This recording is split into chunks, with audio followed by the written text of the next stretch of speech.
On GB News, the People's Channel, Britain's news channel.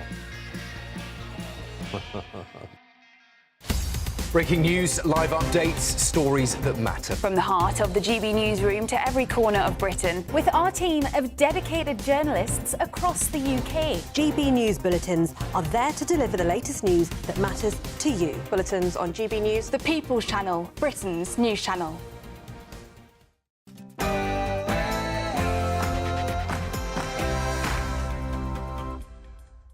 Good evening, it's 11 o'clock. I'm Alex Armstrong, standing in for the brilliant Patrick Christys indeed. It is, of course, the late edition coming up. Harry Kane! Alex, listen to this.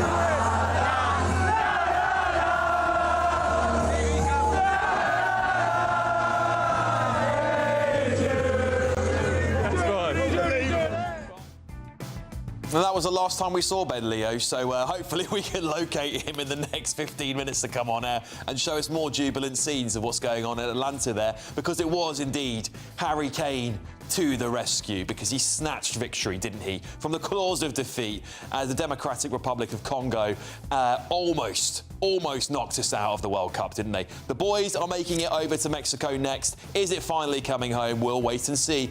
Also, President Putin, I say, we see you. All threatening, as a top secret dossier has revealed the top politicians spied on by the Kremlin, and victims and survivors are being kept at the bottom of the queue. They've had no voice, no say. This one is an absolute shocker. A serious rape gang leader is going to be released from prison. There he is. There's the picture of him on the front page there of the Daily Express. He's going to be released from prison tomorrow in the next few hours. He should have served at least 40 years. He's out in 12. Is this a massive injustice on victims of rape gang crimes? Also, there's only one rule with this cabinet, and that is that there's one rule for them and one rule for all of us. she may not have to worry about the rules, because apparently she's desperately pitching to return to cabinet. Will Andy Burnham bring Rayna back in the fold, or is it all closed doors?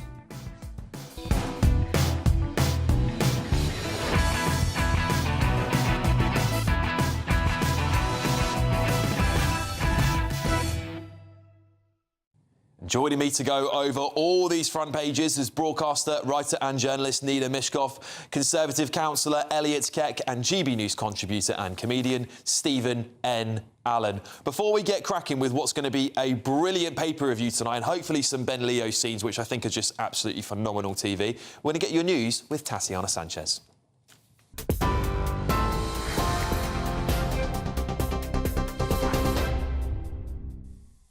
Alex, thank you. The top stories. Breaking news this hour. A 16-year-old boy has been left with potentially life-threatening gunshot wounds after a shooting near a Birmingham mosque.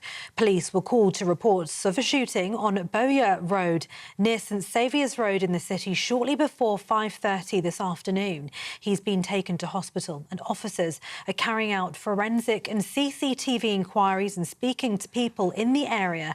At this stage, they don't believe the shooting is connected to the mosque. Elsewhere, 2 Hampshire police officers are under investigation for potential gross misconduct over the arrest and handcuffing of stabbed student Henry Novak. The Independent Office for Police Conduct says the officers were the first to arrive at the scene late on the 3rd of December last year. The watchdog says they may have failed to recognise Henry needed urgent medical help after he said he'd been stabbed and couldn't breathe. It's also examining the decision to arrest and handcuff him rather than provide immediate first aid. Home Secretary Shabana Mahmood has banned asylum seekers from being housed in new-build homes after a backlash over plans for a development in Shropshire. It comes after more than 80 asylum seekers were set to move into 20 new-build homes in the small village of Stoke Heath. The homes are reported to be worth around £250,000 each. Locals say they were told the development would be used for affordable housing. The Home Office says the Home Secretary has now introduced robust processes to make sure new-build sites like Stoke Heath can never be considered again. Now, a couple dressed in black masks appeared to get engaged atop New York's Empire State Building today. The pair climbed to the top of the famous building's spire together and unfurled a large banner that read, "When the power of love beats the love of power, the world knows peace." After they descended to a small platform, one individual got down on one knee and seemed to propose with a ring before continuing to climb down. The New York Police Department said they've been taken into custody. The two subjects of the 2024 documentary Skywalker's A Love Story, that's who they allegedly were, have scaled buildings all over the world and reportedly live in New York. And it was Harry Kane to the rescue as he saved England from a World Cup exit to DR Congo today. After conceding in just 7 minutes, captain Harry Kane scored twice in the last 15 minutes of the game to give the Three Lions that 2-1 victory. Former England captain Sir David Beckham shared a photograph of Kane on his Instagram story saying, "Wow, we needed our captain tonight." Well, England, they face Mexico in the last 16 next. Those are the latest GB News headlines. Sis, back to Alex. Take the GB News family with you on any device. As long as you have an internet connection, tune into GB News anywhere on the planet or beyond.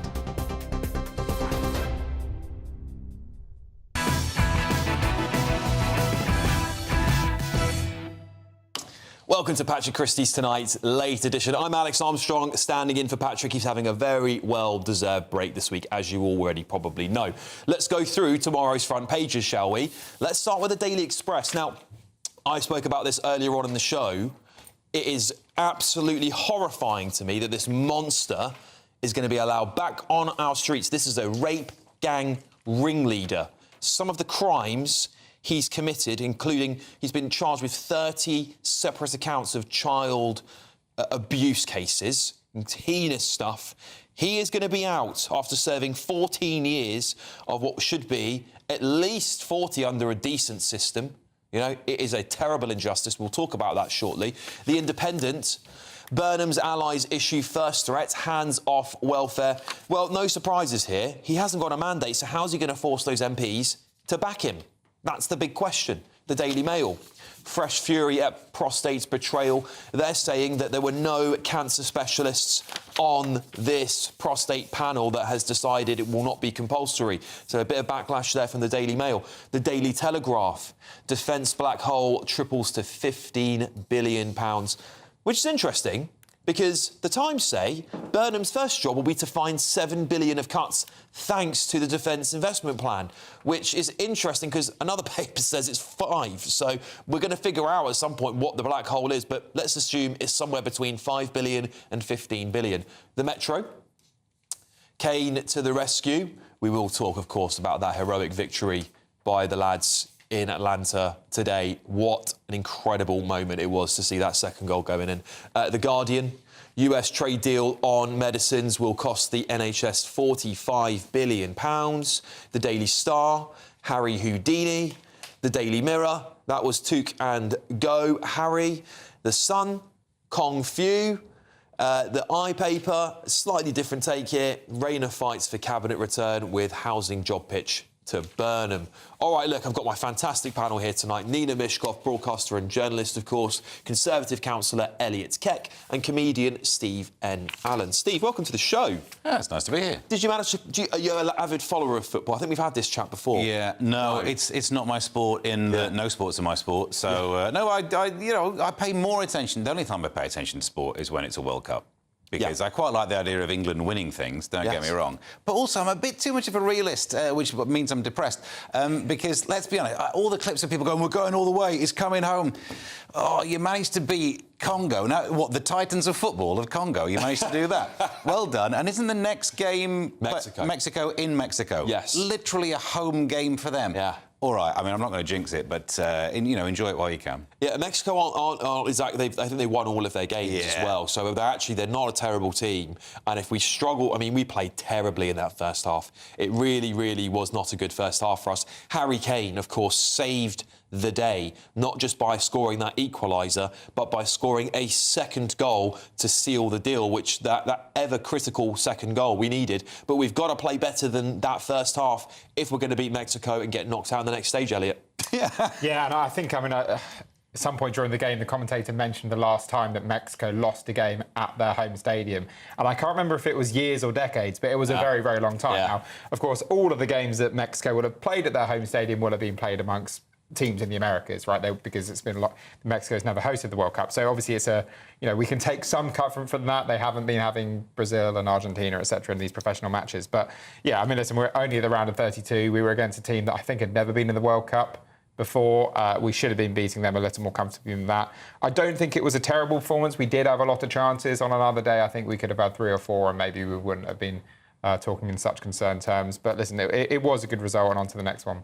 Yeah, Nina, I've actually had a viewer here, I've lost the comment, but she basically said, I agree with Nina, I don't care about the football. Yeah. And there's a lot of people who don't. But as I said earlier on, I do think it's a lovely, even if you don't love football, to see England do so well, and also just to see people coming together from all different backgrounds, all different political views to celebrate the country. That is something that, of course, alcohol does help, doesn't it? Let's face it. I have to. You're so cynical, Nina. No. I also have to worry about the fact that they're playing in Mexico, where the altitude has yet to be taken into account, and that's that's one of those things. And I suppose you can, if England loses, you can say, well, no, there was the altitude to take into account, and blah blah blah blah. So, but as I say, I've watched this down the decades and everything. Oh, it's coming home, and there's another stupid song and another stupid song. So you're loving it. You're loving it so far. Look, it's so coming home that look at this beautiful studio. Look at it. We commissioned this. I remember I was on breakfast and I said to the guys, we have got to get, and we did it for Scotland as well before there's any complaints. We're very patriotic here at GB News. Look at that beauty behind me. It looks like a mini roundabout where I live. But look, we want a second star up there. That's what we want. That star behind me there is our first World Cup glory. We need another one. That's what I think. Nina. How long ago was that? It was a long time before I was born. Exactly. Well, the thing is, I quite like looking at the fans. I think Norway with their rowing. I like to see great. The Norway rowing. And the Tartan Army, you bless them. God bless them. They are brilliant. Bonkers. They deserve better. Bonkers. Yeah. And I think, but I haven't seen anything cohesive from the English other than just Sweet Caroline. We sing Wonderwall in the stadium. But where's your Harry song? Yeah, I think they'll have to work on that one. The only Harry song vaguely is a Henry. I'm Henry VIII. I am who's Henry. They won't be singing that at the World Cup. No, I don't think so. They won't be singing that. It's nice to see the Daily Mail actually have the word Harry in a positive sentence. Normally you never get it. Very good. It's a different Harry. Very good. Yeah, it's a different Harry.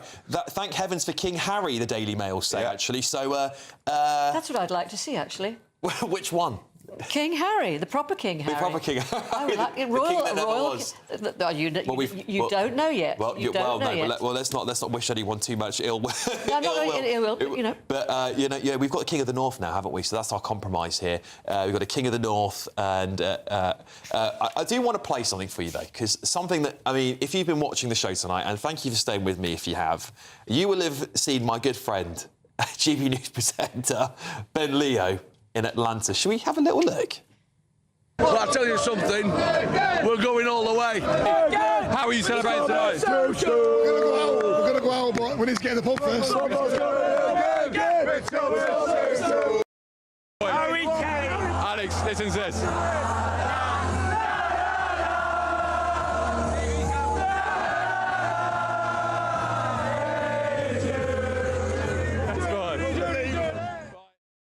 You just would never get that on the BBC or Sky, would you? Only here on GB News do you get presenters going out, stealing other people's drinks live on air, which is what Ben Leo was doing. You can't make it up, can you? Look, should we get on to some politics? Because I know that's what you really want. All of you will agree with me here. Mandelson, you haven't heard that name for a while. Front page of the Telegraph, though, they haven't forgotten about him. Mandelson was a privileged contact of Russian spies, claims dossier. A secret dossier compiled by a former MI6 agent claims Lord Mandelson, was considered a privileged contact by Russian intelligence. According to the leaked report, codenamed Project Fish, Moscow spy masters regarded the disgraced peer as one of the most significant Russian intelligence services achievements in manipulating UK politics over the past 30 years, Steve. Stinks, doesn't it? It stinks and it stinks more. I mean, the thing is, we've been following this story now, and everyone keeps missing the main thing. Thankfully, this is back on the main topic. Every other time it comes up, people are starting to talk about the Epstein files and the picture of the pants. Scandalous, of course. Insulting to the victims, of course. But the real scandal is this. Having someone on the inside who's got that much power, who's like potentially a conduit to Russia. That's the worrying thing, because there was not that much political power being wielded by that small island where a bunch of wrong-uns were. But Russia's a bigger worry. Yeah, of course. I just want to clarify. This dossier does not provide evidence that Lord Mandelson spied for Russia. A source close to the peer dismissed the allegations as nonsense, by the way, and he said he did not pass any information to Russia or do anything wrong. They pointed to many times during his career that he publicly opposed the Kremlin's interests. However... Well, he would, wouldn't he? Go ahead, take it away, Nina. Yeah. I was going to say, this has been compiled by Christopher Steele, who was the ex-MI6 operative, and he compiled this this dossier after he left MI6, and so it's a private dossier, and this is the one which also contained allegations about Trump, which have been hotly denied, but all of us have a laugh about, basically. So they also said they created a dossier on Boris Johnson, Dominic Cummings, Nigel Farage and Jeremy Corbyn. So they have spread their net pretty wide. I mean, let's put it that way. Yeah. But who knows? I mean, you can't tell. The thing is right, I think what it says is that some of our politicians, particularly Mandelson in this case, may have been so eager to connect with people that they became easy to manipulate, Elliot. Yeah, I mean, listen, I do wonder how much there is to this story necessarily. I mean, we have to remember that Mandelson came of age in a political period where Russia was not what it was prior to the fall of the Soviet Union, and, of course, what it is now. During the 1990s and early noughties, Russia was broadly seen as an ally. I mean, Putin in particular cooperated in the invasion of Afghanistan. And you can imagine that, Mandelson is a very sociable and clubbable man that liked to get around the different embassies and the different receptions and all the rest of it. What does privileged contact actually mean? Yeah. Is this someone that goes for a drink once every 6 months with someone from the embassy and doesn't really talk about much? The one thing I would say about Mandelson that would concern me about this story is we do know he has a history of passing on privileged information inappropriately. He passed it on to Jeffrey Epstein, for example, about a bailout of the banks before it was announced, market-sensitive information. So we do know he has a record of not handling information as he should, and that is where I'd be slightly concerned. But just being called a privileged contact, I mean, the number of privileged contacts that the Russians will have where, everything is basically completely above board is probably longer than you're right. Go on, Nina. I was going to say, let's remember Boris Johnson's Russian contacts, all his mates, and, he ennobled one of them, didn't he? Lebedev's in the House of Lords. Yes, yeah. I guess the difficulty here is actually more I don't think anyone's surprised to hear that Lord Mandelson might have been easy to manipulate, because given his wide nets that he casts of maybe some people that are not very nice people. But we also, I think what this reflects to me, Steve, is that we saw that dossier go to the security briefing, go to the Prime Minister, Keir Starmer, the current Prime Minister. I know we forget he is still Prime Minister, by the way. And the Prime Minister, in that security vetting, there was warnings about his links to Russia, his links to China, his links to Epstein, and it wasn't taken seriously. And it does beg the question as to whether or not our politicians, even after all these briefings, as people are being invited into government at the top levels, which is US ambassador in this case, are still getting appointed. Yeah, you're right. I mean, so Keir Starmer, still the Prime Minister. I'm amazed there's not a clock on the back wall ticking down. I thought that's the kind of thing that should have been done. It would work here. I'm not surprised, though, because it was clearly just paperwork and lip service. If you're having the vetting done after you've already made the appointment, it's clearly not going to be taken seriously regardless of what you found. So if you've got emails saying any of these things, they were all fully baked in when they were making the decision. The insulting thing is the way in which they covered it up. That kind of like, there's nothing to see here. Yeah. And I think that's part of what's done for Keir. The way that the nation was offended by that, and then you have a local election, then that's the kind of... I think that was the tipping point. Yeah, certainly. I just want to read this here on Boris, by the way, for a little bit of balance. This was the Russian intelligence verdict on him, which is apparently flattering and sceptical. Mr. Johnson was an eccentric, odd man, full of wit, charm and brilliance. The SVR, Russia's Foreign Intelligence Service, is said to have written in a file on him, opened in the 1980s during his undergraduate days at Oxford. And they're really getting them young here. You know, it's quite worrying. But that's a tradition, isn't it? You get them at university where they're still, you know... Right, yeah. And probably drunk. Yeah, yeah. Well, even as a student, he caught the attention of Kremlin spy masters who noticed that he was highly active in his educational and social activities and showed signs of a political career that might be useful to us. However, they cautioned that he was likeable but not trustworthy and had startling flashes... Spoiler alert! Well, this is a good one. Yeah, a lot of Conservative MPs would agree with that. Well, startling flashes of instability, which I think pretty much sums up his government, actually. What do you think of that, Elliot? Yeah, listen, I think there's a lot of Conservative MPs and his Conservative colleagues that would basically say that assessment was bang on. So, listen, this is what the Russian intelligence do, right? I mean, they are quite good at gathering human intelligence and monitoring people, and the key thing is people make sure they're not passing on Well, of course, yes, indeed. And Boris Johnson denies any allegations and wrongdoing. We just have to make that very clear indeed. Talking of something that is a rather stable, because we do this very often, it's the Great British Giveaway now. It's your chance to win our golden summer celebration. It's your chance to win 60 grand in tax-free cash and a real gold bar worth over 5 grand. Here's all the details.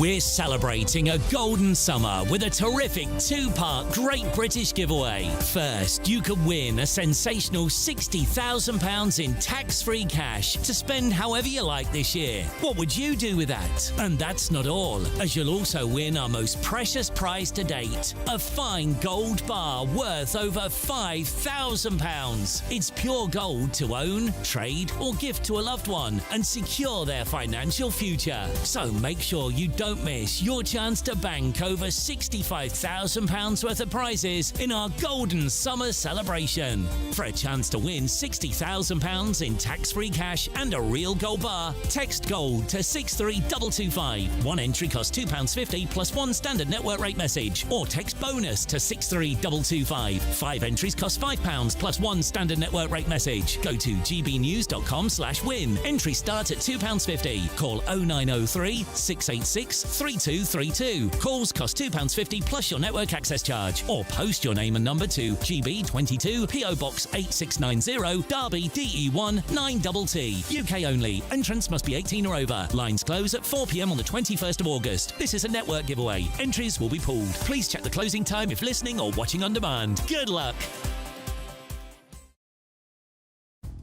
All right, look, yes, we've covered a lot of stories tonight, haven't we? And lots of you writing in about where Ben Leo is. We are looking for him, I promise you. We are trying to find him desperately. If we do find him, we'll let you know. I'm sure he's safe. He's just having a good time. All right, look, coming up on the show next, though... Victims and survivors are being kept at the bottom of the queue. They've had no voice, no say. This is genuinely a horrifying story, because this man, you can see there on the bottom right corner of your front page of the Daily Express, he is a rape gang ringleader. He's going to be released from prison in the next few hours. Let's talk about him next.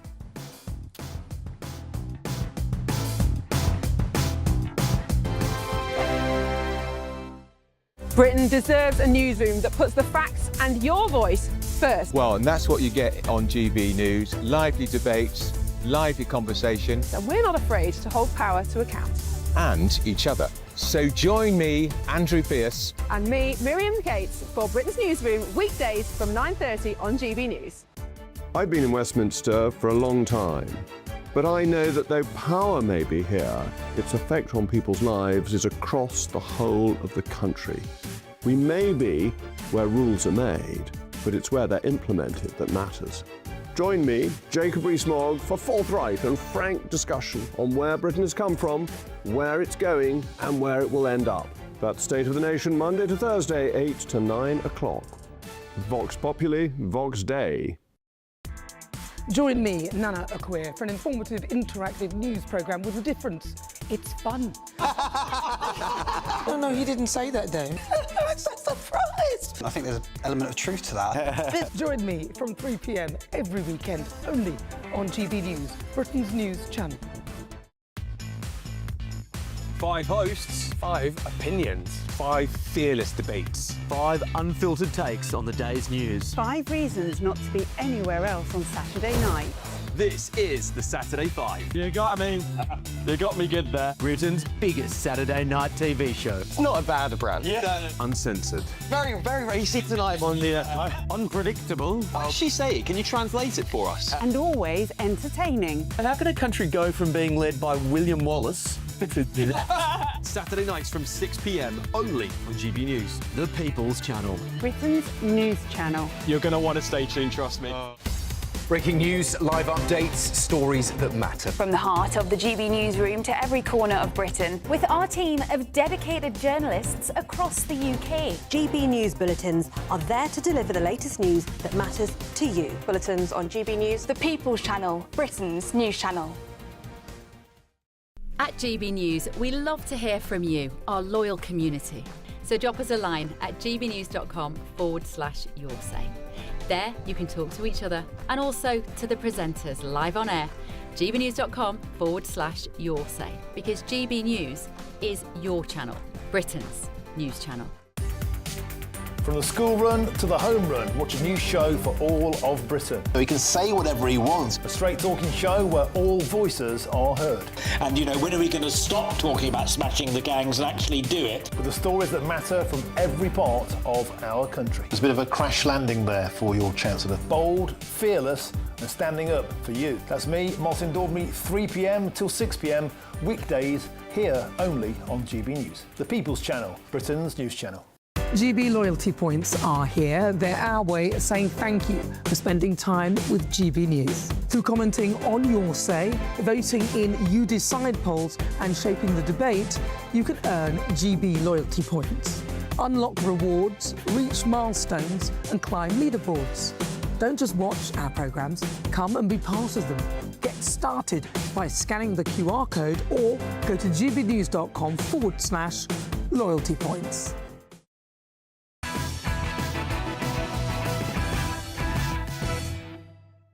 All right, welcome back, everybody. Look, we're going to get on to the front page of the Daily Express, and if you've been watching throughout the show the last 2.5 hours, thank you for staying with us, first of all. But secondly, you would have remembered this story I spoke about, quite detailed, at the top of the last hour, which is this awful case of Shabir Ahmed, who is a rape gang ringleader, a very famous case, infamous case, should I say. He was meant to serve at least 22 years. He's served 14. He's now going to be out in just a matter of hours' time. He's a vile monster of a human being. Multiple counts of rape, aiding, abetting rape, trafficking children, girls and children as young as 12 years old. It's really harrowing stuff. I'm not going to speak much more about his crimes because, you know, we've gone into detail about that. But I think, Steve, this is a really serious story. The reason why he's still here, even though we stripped him of his British citizenship, he shouldn't be in this country, but because of this archaic law that was made in 1971, it was the 1973 Act, a Commonwealth Act, which said that anyone who'd come to Britain before 1973 cannot be deported. What on earth is going to happen when we have this national inquiry and there's more cases like this? Yeah, it's ridiculous, isn't it? So you could have a full argument about how long people spend in prison and the fact that we've got the population in the prison is way too high and now we're releasing people. You know, that is a failure of a state to be releasing people. Anyway, that's one side, which we had that discussion last week. For this one, it is this loophole, isn't it? Ridiculous. If he'd have landed in this country in 1974, he'd be deported. So correct the loophole. A government should be going around finding loopholes and correcting them. Loopholes are failures of the system, aren't they? And so he could be deported if it weren't for that. At the same time, we've got the ability to retrospectively change indefinite leave to remain. So surely we could close this. This seems like a problem that could be gone. And there's a lovely quote from Ruby, the victim, that says, "This system seems to be focused once again on the abuser." That's exactly the problem that we see in loads of these stories. Yeah. It's the wrong way around to run a country. Can I say, You know, when politicians do the right thing, I'm always the first to praise them, no matter what political colour they are. I don't care. Andy Burnham put out a tweet today, and kudos to him. He said, like everyone, I want this vile criminal out of the country. Victims must come first. I will ask the Home Secretary and Foreign Secretary to review all possible options, and they should consider nothing is off the table. This seems like a very simple fix to me. It seems like you fixed this law. There should be no circumstances where we cannot deport somebody if they've committed a heinous crime like this one, already stripped this bloke of his British citizenship, so he's not even British. He's not our problem anymore. And we still can't deport him. Nina, it's a failure of the system, isn't it, that's letting these victims down? It is a failure of the system, but they have been failed by everybody in their lives. By the police, by their teachers, by even their parents sometimes. So men, basically. And, you know, this has gone on for so long. I think it was in 2003 that the Labour MP... the first Labour MP, and somebody, I've forgotten her surname, I'm terribly sorry, brought it to light, and she was called racist at the time. Yeah. And then, of course, many people have really tried to sort this problem. And thankfully, only recently, the new independent inquiry was announced, and the woman in charge of it was the ex-Children's Commissioner. So Anne Cryer. Yes, Anne Cryer, yes. That was from 2003. Yes, that's right.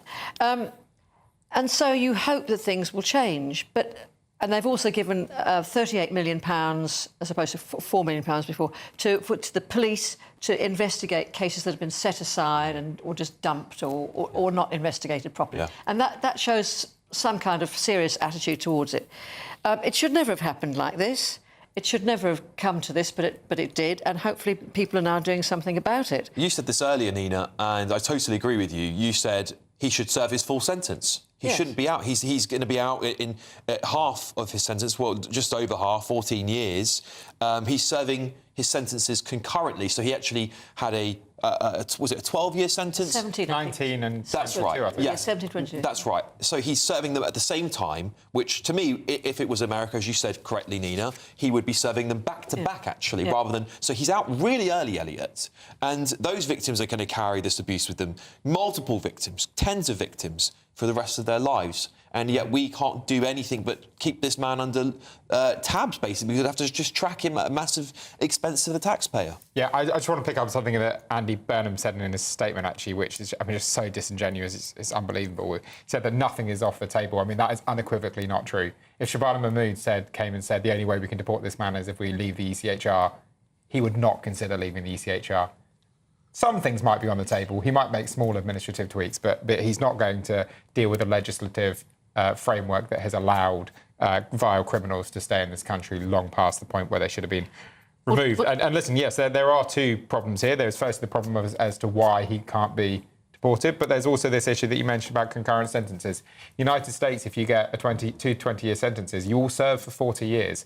And if we have that system in the United Kingdom, he may not have been removed from the country, won't have dealt with that issue, but he would still be in prison for another 10 years. Is that because we haven't built enough prisons? The Tories didn't build any prisons. And therefore the government are now having to force to let people like this monster out back onto our streets because the prison system... You could just say, do you know what, keep him locked up, but we can't. Listen, I mean, clearly, unfortunately, the last Conservative government did fail to build enough prison places. I think that's something that most Conservative politicians would accept. We obviously need... there is now plans that the Conservatives have published, and particularly Nick Timothy, to massively expand the prison estate, and that's something we urgently need. But this person was released under normal UK sentencing guidelines, not because of pressures on the prison population. But they also wrecked the whole social fabric, basically. Young people growing up... Tories to blame for this. Absolutely. Who else? He committed the crime in 2012. That's complete nonsense. He was sentenced in 2012. Oh, sorry, yes, fair enough. He committed the crimes during the noughties, and we're blaming the Conservative Can I be an independent voice in the middle here and say I think both the Tories and Labour failed to tackle this issue in successive governments prior to, because this didn't happen in 2012. It was going on for years prior to it. But my point being that under the Conservative government, there was so much cutting back and lack of funding, that it's true that you laugh, but it's true. Listen, the facts. However many times people are bored of hearing it, doesn't change the fact. So young people were growing up in a system where there weren't social services. All the social clubs were dumped. There was not enough money put into policing.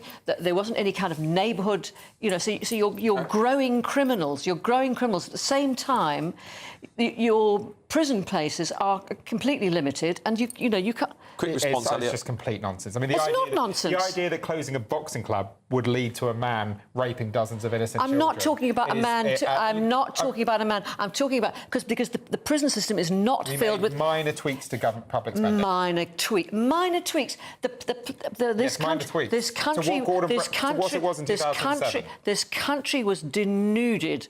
I was absolutely denuded of help. Okay. George Osborne actually. All right, I've got to wrap it up. Sorry, I just want to give Steve a final word on this. Go on. Yeah, whilst there were cuts that caused problems, this particular case, I don't think a youth centre would have stopped him. No. I'm not saying it did. I'm saying. But all of it, there's a valid discussion to be had. But all of it just stares at me from the page. The 1973 thing. That if we have the ability, it's not the ECHR in this case, although I'm sure there'd be some appeal. It's one of our laws that we could change that could fix this. Let's get it done. And it seems that Andy Burnham is in favour. And Hazel's just corrected me. Thank you, Hazel. The Conservatives built 2 new prisons. I think the argument is that it wasn't enough, right? I think that's the argument. When you're bringing in millions of people into the country, inevitably you have to build more prisons to cope with that. And I think we can all probably agree. Coming up, though... There's only one rule with this cabinet, and that is that there's one rule for them and one rule for all of us. Right, well, Angela Rayner seems a little bit upset because she's not really been talked about, has she? She was eventually, a few months ago, she was going to be Prime Minister. Now she just wants a cabinet position under Andy Burnham's new government. Well, what is she going to get? And will the future Prime Minister, presumptive Prime Minister Andy Burnham, need to find billions in cuts now? And where's he going to get them from? That's coming up next.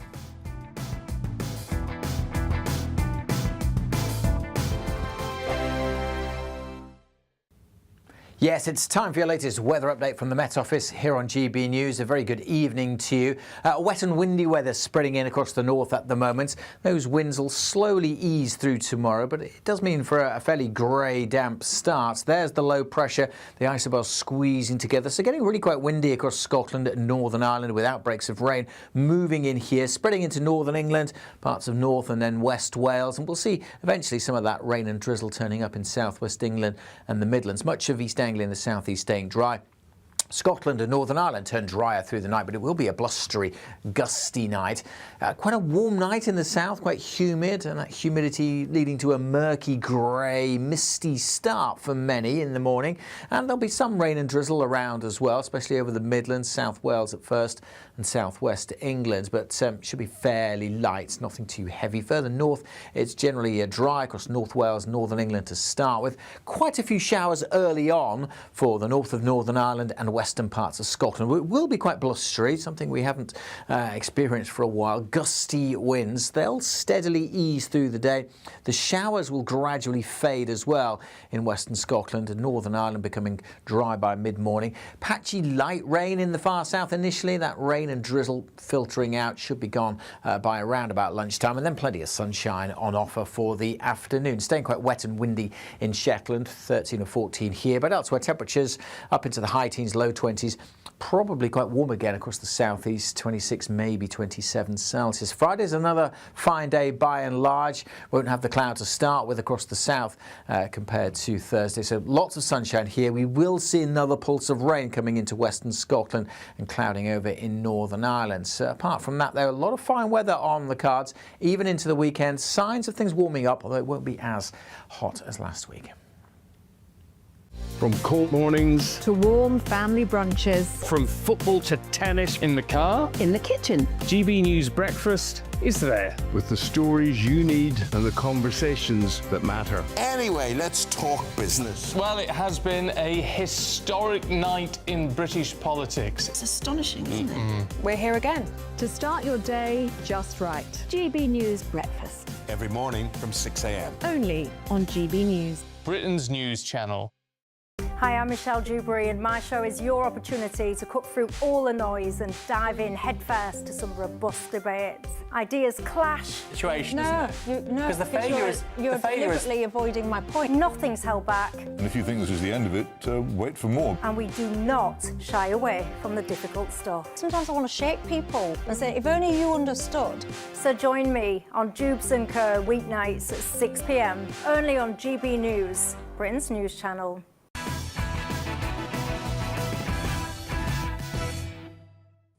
Welcome back, everybody. Should we talk about what's going on in the government, in the Labour Party? Because Andy Burnham has got some... Well, he's got some things to solve, hasn't he? First of all, on the front page of The Independent here, Burnham's allies issue first threat to him. Hands off welfare. He hasn't even stepped into number 10 yet, or if he's building a new number 10 in the north somewhere, well, the Midlands I call it, because I don't think it's in the north of the United Kingdom, it's in the Midlands of the United Kingdom, isn't it? He's now being told he cannot touch welfare benefits bill, which we all know is far too high. But that's as it came today, an exchange with Keir Starmer and Kemi Badenoch in the House of Commons, that perhaps he didn't know there was a £5 billion black hole waiting for him because Keir Starmer's pledged more money.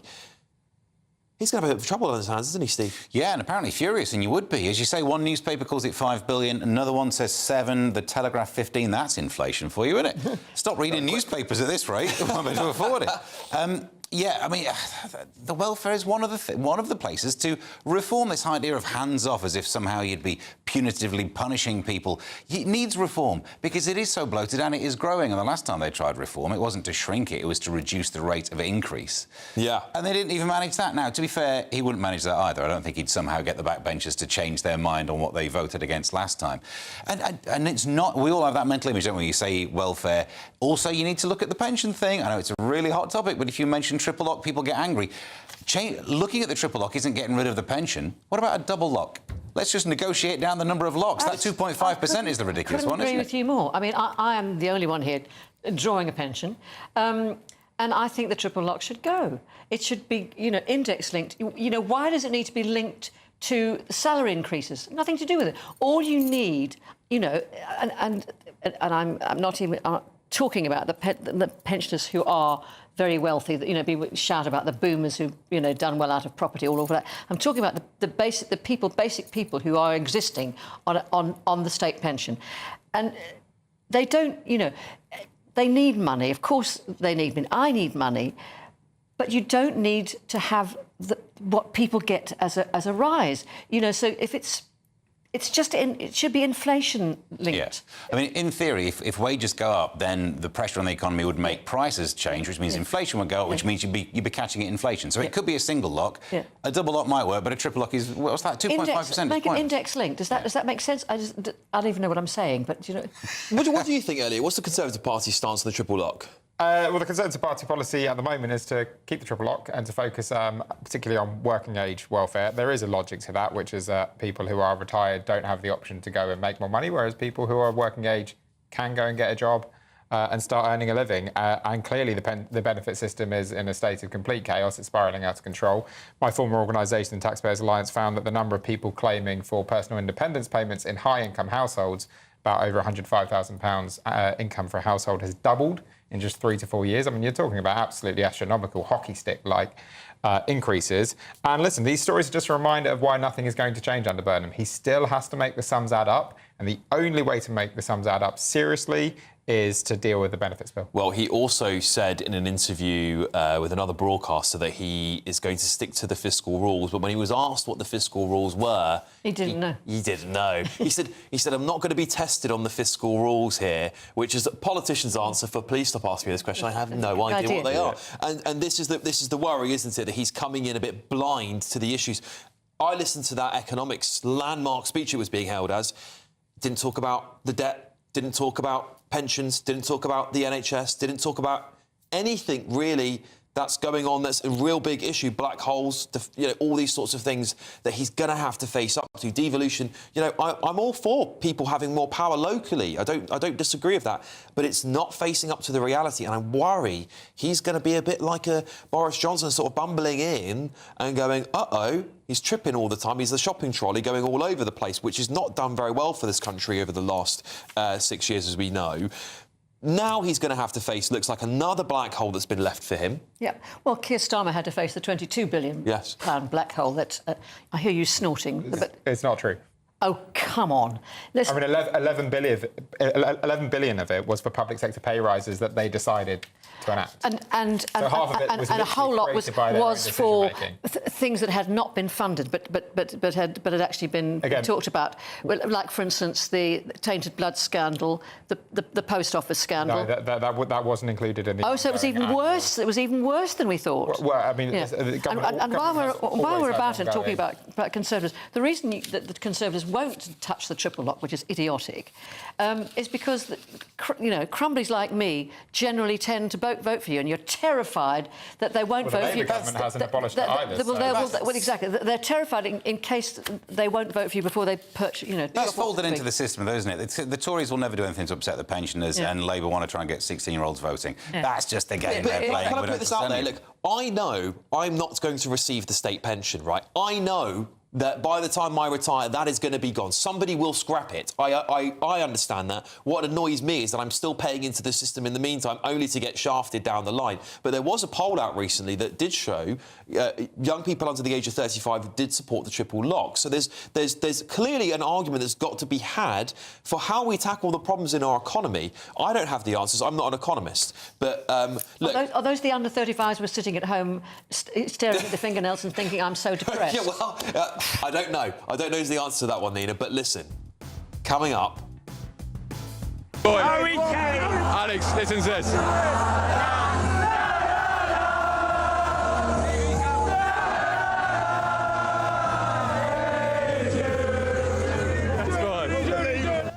We finally found him, guys. We've located Ben Leo somewhere in the masses, and you won't want to miss it.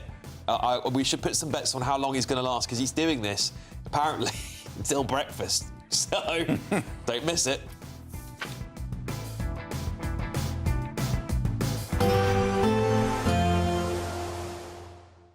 I forecast a perfect holiday in the sun.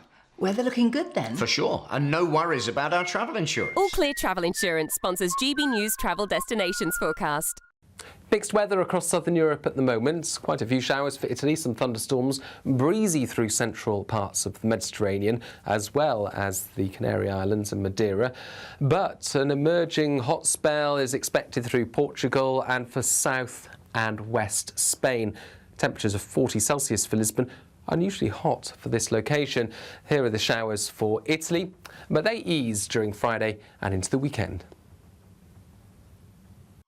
All Clear Travel Insurance sponsors GB News Travel Destinations Forecast. This is GB News, Britain's news channel. The final preparations before a world first. At RAF Wittering in Cambridgeshire, these JCB mechanics and engineers are attempting to rewrite history, chasing a world land speed record with a hydrogen car.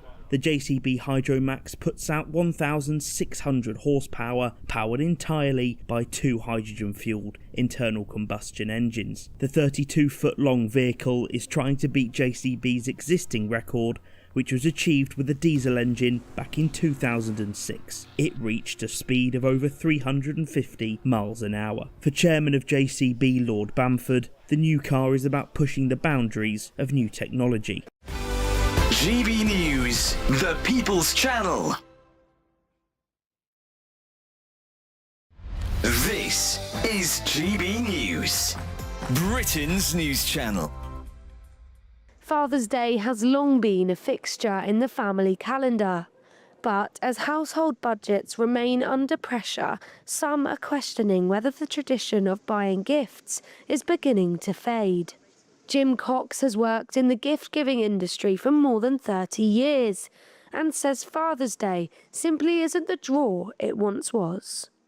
We're kind of reliant on the big gifting period. Father's Day is probably the weakest of like the bigger gifting events. It's picked up a bit this week, but probably not as much as I would expect. And I think generally people, like average basket size isn't really where I'd want it either. So I think people are spending a bit less, being a bit careful, and also thinking general trend in gifting is thinking maybe about experiences and spending time with people. GB News, the People's Channel. GB News Breakfast, every day from 6 a.m. What does it do for people who are wounded, injured or sick veterans? What does it do for them to do this sort of voyage on this wonderful sailing ship? Good morning. It is that human impact, and that's why Turn to Starboard exists, and even at the Invictus Games Birmingham 2027.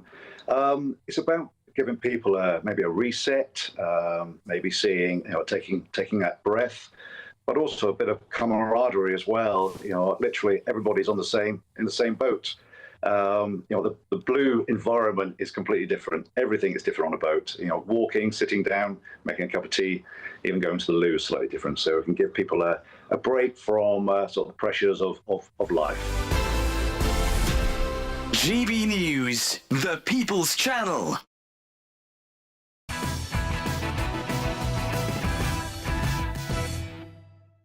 Welcome back to Patrick Christys tonight's late edition. Look at this beauty behind me. Look at that. Look at, isn't it beautiful? We're going to get another star there soon. That's what's going to happen. But look, enough of me. This is what you've all been waiting for. And one of you on your side just said, is Ben Leo really getting paid? Pixie said, is Ben Leo really getting paid to do this? Let's go to and find out. GB News Chief US Correspondent. Ben, are you getting paid to do this, mate? No, I do it for the love of my love of the country, love of the game. Of course, yeah, no, it's all for the country. Hello, I'm back. I went to get a bit of dinner. Apologies for my absence. Got a nice little bit of steak to wear off the lemonade. Let's go. Look, sit outside the Hudson Grill here in Atlanta. What a win! 2-1, last minute. 70 minutes. I thought we were going home. Harry Kane steps up. I have to say, I've been the first critic, as my cameraman will attest, of Harry Kane. But he stepped up. Let's go and speak to a couple of lads over here. How you doing, mate? Good to see you. Let's go and speak to these boys here. Hello, boys. How you doing? You're live on GB News. Don't swear. Hey, mate, how are you? What's your name? Kieran. Kieran, where are you from in the UK? Shrewsbury. Shrewsbury. Is that your flag there? That massive Shrewsbury flag? Yeah. How was the game? How are you feeling? Well, the first half wasn't the best. No. And second half was a bit better. How long are you in the United States for, following England? Well, we've been here since the 10th of June. Wow, so that's an epic journey. We've been here, there and everywhere, 3 weeks. Did you think you were having to book your flight home at 70 minutes? Well, I was supposed to go home last Monday, but I was staying. His expert won't let him stay. Kiko in Miami. Kiko in Miami. I'm going home after Azteca. Keep going. His ex-missus won't let him stay? No. He is now. We're going to Mexico City now. Let's go over this way. Thank you, boys. Let's go down there. Mexico! Follow me, Alex.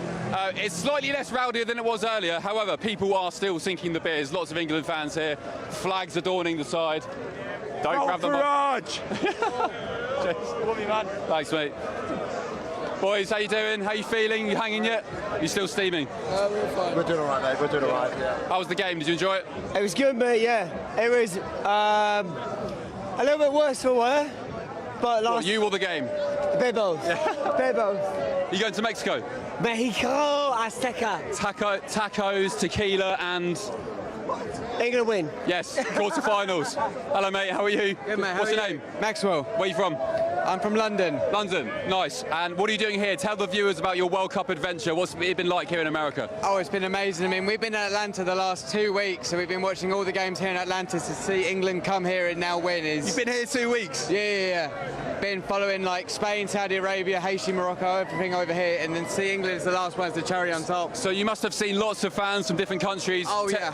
Tell our viewers on GB News, who is your favourite set of fans, apart from England? Who have you bumped into that you thought, oh, I really like them, their sound? You know what? Considering everything today and the last time we saw them, the Congo fans have been absolutely amazing. Yeah. They've been vibrant, they've been upbeat, they've been keeping everything going. Very humble as well. I just bumped into one on the lift. He said, look, well played, well done. Yeah, lovely. Alex, I'll throw back to you. For now, we'll catch up in just a sec. I mean, it's just absolutely brilliant TV, isn't it? It really is sensational television Ben is bringing us tonight. And listen, if you want more of this, you're going to have to stay up, because Ben is doing this all the way through into breakfast. So if you want to pull an all-nighter and watch how this goes, I want you to place your bets on your say to see how long Ben's going to last. The next 6 hours. Ben Leo, what a legend there, bringing us all the reaction from English fans across, of course, America at this point. He'll be in Mexico next. But look, thank you to my panel so much. So great to see you all tonight. I'll be back tomorrow night covering Patrick. Up next, it's The Late Show Live. Expect warm spells with the odd rude interruption. Box Boilers sponsors the weather on GB News. Yes, it's time for your latest weather update from the Met Office here on GB News. A very good evening to you. Wet and windy weather spreading in across the north at the moment. Those winds will slowly ease through tomorrow, but it does mean for a fairly grey, damp start. There's the low pressure, the isobels squeezing together, so getting really quite windy across Scotland and Northern Ireland with outbreaks of rain moving in here, spreading into northern England, parts of North and then West Wales, and we'll see eventually some of that rain and drizzle turning up in southwest England and the Midlands. Much of East Anglia in the southeast staying dry. Scotland and Northern Ireland turn drier through the night, but it will be a blustery, gusty night. Quite a warm night in the south, quite humid, and that humidity leading to a murky, grey, misty start for many in the morning. And there'll be some rain and drizzle around as well, especially over the Midlands, South Wales at first, and southwest England, but should be fairly light, nothing too heavy. Further north, it's generally dry across North Wales, Northern England to start with. Quite a few showers early on for the north of Northern Ireland and western parts of Scotland. It will be quite blustery, something we haven't experienced for a while. Gusty winds, they'll steadily ease through the day. The showers will gradually fade as well in western Scotland and Northern Ireland, becoming dry by mid-morning. Patchy light rain in the far south initially. That rain and drizzle filtering out should be gone by around about lunchtime, and then plenty of sunshine on offer for the afternoon. Staying quite wet and windy in Shetland, 13 or 14 here, but elsewhere temperatures up into the high teens, low 20s, probably quite warm again across the southeast, 26, maybe 27 Celsius. Friday's another fine day by and large. Won't have the cloud to start with across the south compared to Thursday, so lots of sunshine here. We will see another pulse of rain coming into western Scotland and clouding over in Northern Ireland. So apart from that, there are a lot of fine weather on the cards, even into the weekend. Signs of things warming up, although it won't be as hot as last week. Expect warm spells with the odd rude interruption. Box Boilers sponsors the weather on GB News. It's a Great British Giveaway Golden Summer Celebration. Your chance to win 2 fantastic prizes. There's an incredible £60,000 in tax-free cash. Plus, you'll also get your hands on a fine gold bar worth over £5,000. For a chance to win £60,000 in tax-free cash and a real gold bar, text GOLD to 63225. One entry costs £2.50 plus one standard network rate message. Or text BONUS to 63225. 5 entries cost £5 plus one standard network rate message. Go to gbnews.com/win. Entries start at £2.50. Call 0903 686 3232. Calls cost £2.50 plus your network access charge. Or post your name and number to GB22 PO Box 8690 Derby DE1 9TT. UK only. Entrants must be 18 or over. Lines close at 4 p.m. on the 21st of August. This is a network giveaway. Entries will be pooled. Please check the closing time if listening or watching on demand. At GB News, we love to hear from you, our loyal community. So drop us a line at gbnews.com/yoursay. There you can talk to each other and also to the presenters live on air. gbnews.com/yoursay, because GB News is your channel, Britain's news channel. From the school run to the home run, watch a new show for all of Britain. He can say whatever he wants. A straight talking show where all voices are heard. And, you know, when are we going to stop talking about smashing the gangs and actually do it? With the stories that matter from every part of our country. There's a bit of a crash landing there for your Chancellor. Bold, fearless and standing up for you. That's me, Martin Daubney, 3 p.m. till 6 p.m, weekdays, here only on GB News. The People's Channel, Britain's news channel.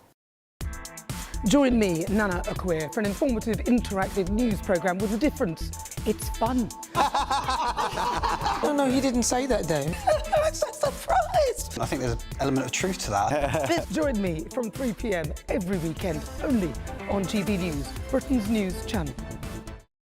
Hi, I'm Michelle Dewberry, and my show is your opportunity to cut through all the noise and dive in headfirst to some robust debates. Ideas clash. Situation, No, isn't it? no, Because the failure is... You're deliberately avoiding my point. Nothing's held back, And if you think this is the end of it, wait for more. and we do not shy away from the difficult stuff. Sometimes I want to shake people and say, if only you understood. So join me on Jubes & Co weeknights at 6 p.m, only on GB News, Britain's news channel. Britain deserves a newsroom that puts the facts and your voice first. Well, and that's what you get on GB News. Lively debates, lively conversation. And we're not afraid to hold power to account. And each other. So join me, Andrew Pierce. And me, Miriam Gates, for Britain's Newsroom, weekdays from 9:30 on GB News. I think GB News is completely unique in the way that we interact with our viewers. Our audience aren't afraid to have their say. They want their voices heard now, and they've got a channel where that can happen. I find more and more as I'm wandering around, people come up to me and they say, we saw you on television. I say, oh yes, on what? On GB News. Hello, are you the famous Sue? The whole crew hid me here now. We came to celebrate. It's our job to be the eyes and ears of the viewers. They are part of the GB News family, and I'm pleased to say it's a very large family. And if people go to the time and trouble of listening and watching, then we've got to do a good job for them. Well, I'm here, right in the epicentre of the protest. Here we go again. If you just tuned in, where have you been? It is raucous here tonight. That's what makes us the fearless champion of Britain.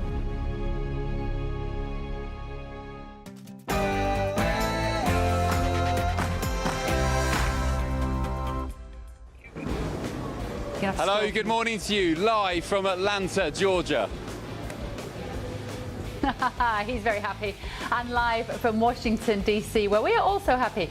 This is GB News with the stories shaping Great Britain and the United States of America. Kane the Conqueror, Harry Kane rescues England from the brink of defeat as all eyes now turn to Mexico. Another stuttering performance, but it doesn't matter. We're going through to the last 16. Mexico next on the cards. Tacos, tequila, and hopefully a ticket to the quarterfinals. A GB News exclusive, a terror suspect stays. A suspected Islamist terror chief has been allowed to remain in Great Britain despite losing his bid for British citizenship. We're going to try and find out why. Also tonight, the Mandelson dossier. A leaked intelligence report claims that Russian spies viewed Peter Mandelson as a privileged contact. But who knew what? My political opponents were saying that there's no way a civil servant wouldn't have told me about the outcome of developed vetting, the security exercise. Turns out my political opponents were completely wrong about that. And death by firing squad. Idaho becomes the first state to make the firing squad its primary method of execution. I'm going to be joined by a former White House official who pushed for that law change to find out why. Also tonight, the voice